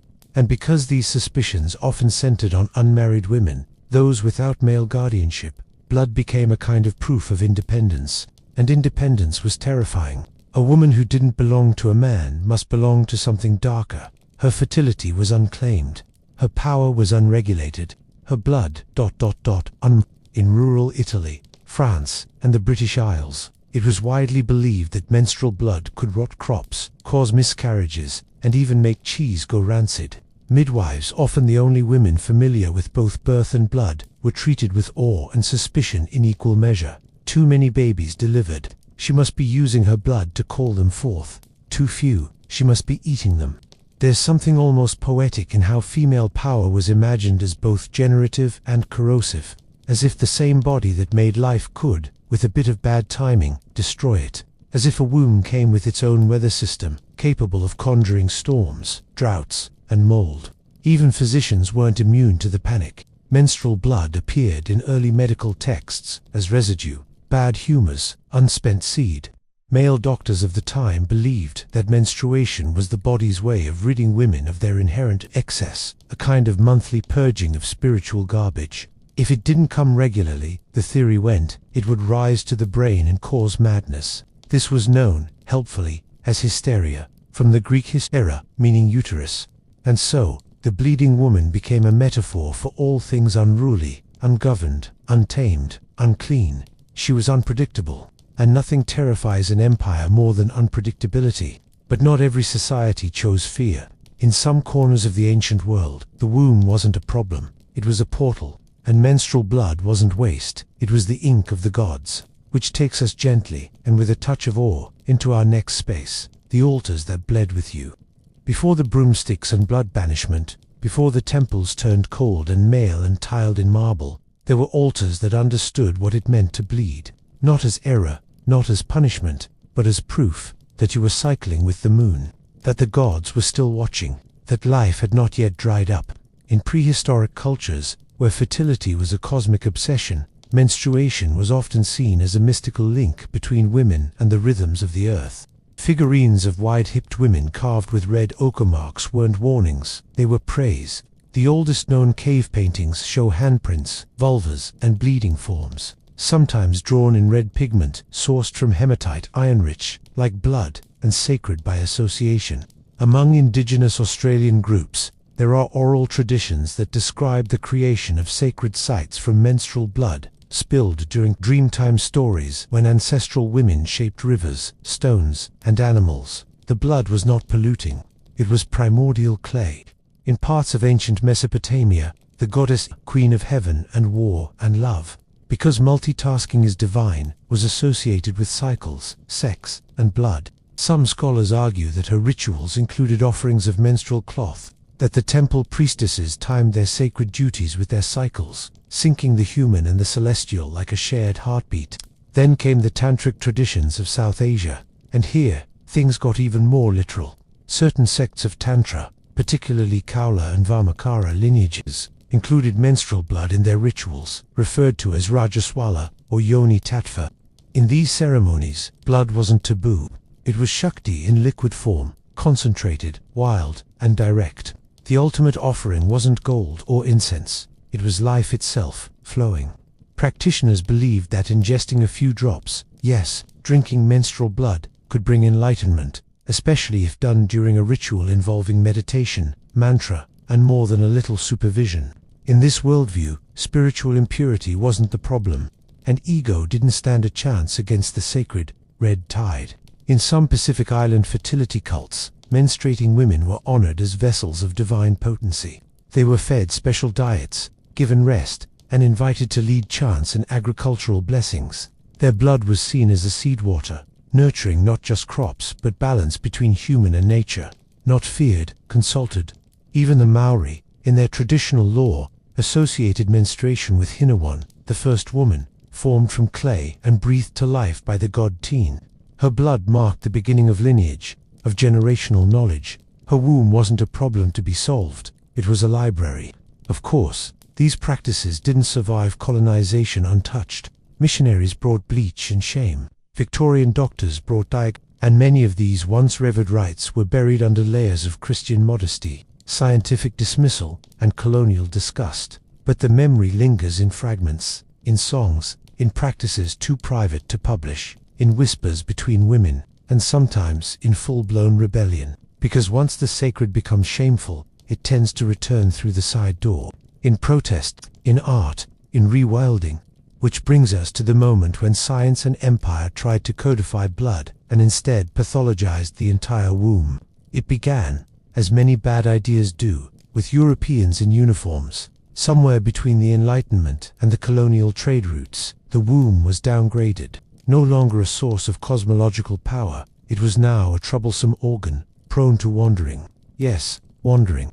The uterus, according to 19th century doctors, could actually travel around the body, causing fainting, melancholy, or worst of all, opinions. The technical term for this condition was hysteria, from the Greek hystera, meaning uterus, and for colonial medicine, hysteria was the catch-all explanation for anything a woman did that made men uncomfortable. Crying, laughing, not wanting children, reading too much, having a rash. It was all probably her womb acting up. And nothing made the womb act up more than menstruation. Medical journals from the 18th and 19th centuries are full of phrases like disordered menses, retained catamenia, and uterine lunacy. Menstruation was treated as a temporary disability, a dangerous dip in female capacity. Women were told not to read philosophy during their period. It might strain the brain. Some were even institutionalized for excessive bleeding, which was defined as, well, no one really knew. But if your sheets were too red and your attitude too bold, congratulations, you were now a medical case. Colonial doctors carried these ideas across continents. In colonized regions from Africa to India to Southeast Asia, they studied indigenous menstrual practices only to label them superstition. Sacred huts became unsanitary enclosures. Ritual baths became primitive hygiene. And midwives, who had managed childbirth, miscarriage, and menstruation for generations, were replaced with white men holding forceps and Bibles. The agenda was clear: redefine the female body through a European anatomical lens, strip it of spiritual meaning, and place it under male control, especially the parts that bled. The shift was swift and brutal. In India, British colonial authorities rewrote Ayurvedic gynecology into acceptable European frameworks. In Africa, missionaries taught young girls that menstruation was shameful, dirty, sinful, and that if they didn't hide it, God might hide from them. In the Americas, indigenous practices of cycle tracking, herbal care, and womb rituals were erased in favor of pads, silence, and shame. The new menstrual logic was simple. It's not holy, it's not powerful, it's hormonal, a glitch in the endocrine system, something to be managed with pills and modesty. The same blood that once fertilized fields and fed gods was now a private failure, and modernity demanded that you mop it up and smile. Even the language changed. Menstrual blood became sanitary concern. Rite of passage became problematic onset. Bleeding turned from a shared event into a private emergency. And so, women were left to track their cycles in silence, apologizing for their biology, while the world declared itself clean. But of course, the blood never really left. It just went underground, into whispers, into art, into rebellion. Because the womb, though flattened into charts and folders, remained stubbornly cyclical, and anything that cycles remembers. Which is why, when the silence got too loud, women started bleeding on purpose. It always starts quietly. A painting in red, a protester in white pants, a hashtag, then another, then a wall of them. Till, suddenly, there are period parades on Fifth Avenue, poetry slams about cervical mucus, and college students sitting in classrooms wearing shirts that say bleed in capitals, like a command or a prayer. The menstrual taboo didn't collapse on its own. It had to be dragged into the spotlight. And that spotlight began flickering in the 1970s, when second-wave feminists cracked open the sanitary pad industry and found not hygiene, but control. They questioned why ads for tampons showed women in tennis skirts, white leotards, and sterile bathrooms, but never blood. Why menstrual products were wrapped in layers of packaging, as if to contain not just odor but cultural panic. Why girls were taught to hide a tampon up their sleeve like it was contraband. And most of all, they questioned why half the species was still apologizing for doing what keeps the species alive. Enter the artists. In 1971, Judy Chicago created Menstruation Bathroom, an installation featuring a wastebasket overflowing with bloodied pads. Visitors, used to gallery flowers and marble, stared. Some turned away, which was exactly the point. The piece didn't whisper, it bled. In 2009, Inga Muscio published Cunt, a declaration of independence, urging women to reconnect with their cycles through ritual, creativity, and unfiltered language. She wasn't subtle, she was feral. And she was heard. Activists began staging free bleeding protests, most famously Kiran Gandhi, who ran the 2015 London Marathon while on her period, leaving a visible stain down her running shorts. She called it a statement, not a spectacle. The media, predictably, disagreed. At the same time, indigenous and decolonial thinkers started reviving traditional cycle rites, hosting red tent gatherings, teaching menstrual sovereignty, and reclaiming ancestral wisdom that colonial systems had nearly wiped clean. In Mexico, some midwives returned to using Temazcal sweat lodges as womb healing rituals. In New Zealand, Mbori women began reviving ceremonies once used to celebrate a girl's first bleed. Even the language evolved. Aunt Flo gave way to Moontime. That time of the month became My Power Week. Menstrual art, once shocking, now had its own niche in galleries and zines. People bled onto canvases, onto flags, into ink. They wrote love letters to their uteruses. They named their clots. Was all of it comfortable? No, that wasn't the point. The point was visibility, because what had been sacred, then silenced, then pathologized, was now being curated. Bled on purpose, bled with purpose, and sometimes bled loudly. And yet, the past never quite leaves. You can wear a red dress and chant under a full moon, but the temple door is still in your bones. The shame still rustles in the bathroom stall. The silence still waits. Because reclaiming the flow doesn't erase its history, it illuminates it. Which brings us to the final current, the ancient tension between blood, dirt, holiness, and control. And the enduring question every society answers differently: is the body sacred, or is it a stain?